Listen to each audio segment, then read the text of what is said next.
internationale. abonné leen ci suñu chaîne YouTube ngir jot saa su nekk ay xibaar yu wér te wóor aju ci réew mi ak ci bitim réew. SeneInfo.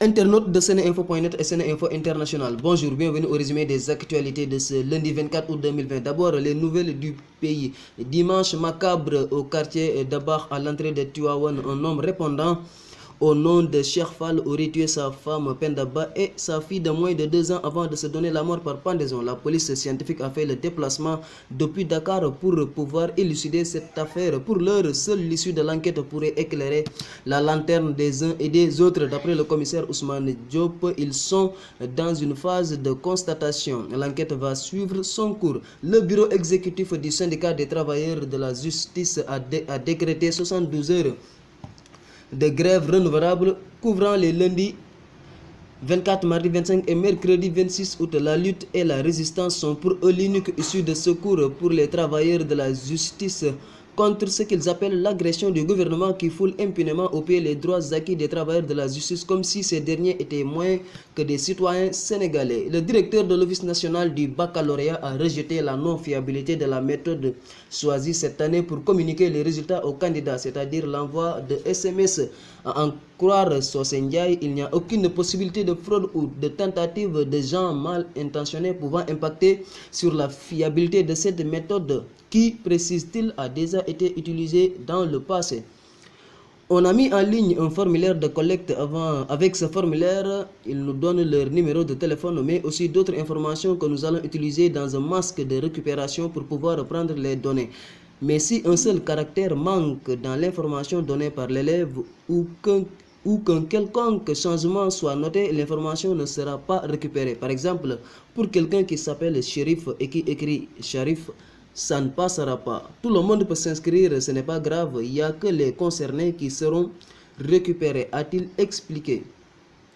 L'actualité africaine reste dominée par la crise au Mali où la junte a finalement sorti sa feuille de route tant attendue pour la transition du pouvoir au Mali et propose de former un gouvernement composé essentiellement de militaires pour une durée de 3 ans. Les nouvelles autorités de Bamako acceptent par ailleurs que le président déchu Ibrahim Boubacar Keïta retourne chez lui ou aille se soigner à l'étranger à l'issue de discussions entre les poussistes maliens et les médiateurs de la CEDEAO.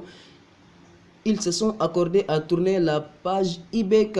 En Côte d'Ivoire, le climat reste tendu dimanche au lendemain de l'investiture du président Alassane Ouattara comme candidat du RHDP à la présidentielle d'octobre prochain.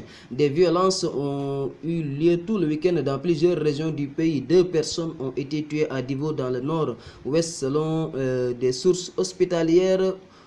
Contacté dimanche soir par la BBC, le porte-parole de la police dit n'avoir pas encore le bilan des affrontements. Au Nigeria, une personne a été brûlée vive lors d'un affrontement entre les forces de sécurité et des membres du groupe séparatiste indigène du Biafra à Enugu, dans le sud-est du pays. Une réunion du groupe dans la région d'Emne à Enugu a été interrompue par la police qui a accusé les membres du groupe de suivre une formation militaire. Sur l'international, Dembaba, attaquant sénégalais de Bassak Cheir, dénonce le silence du monde à l'égard des Ouïghours, minorités musulmanes maltraitées par le régime chinois. Quand allons-nous voir le reste du monde se lever pour défendre les musulmans? S'est interrogé l'ancien attaquant de Chelsea sur les ondes de la BBC. Je sais qu'il y a des footballeurs qui veulent se battre pour la justice, qu'ils soient musulmans, bouddhistes, chrétiens ou de toute autre croyance. Je dois essayer d'organiser quelque chose pour que les joueurs de football puissent se rassembler et, en attendant, parler de cette question parce que peu de gens le font, a-t-il déclaré. Une vingtaine de foyers d'incendie étaient toujours en activité dimanche dans le nord de la Californie où déjà près de 240 000 personnes ont dû être évacuées. Au moins 5 décès ont été rapportés et plus de 1000 bâtiments ont été détruits par les flammes.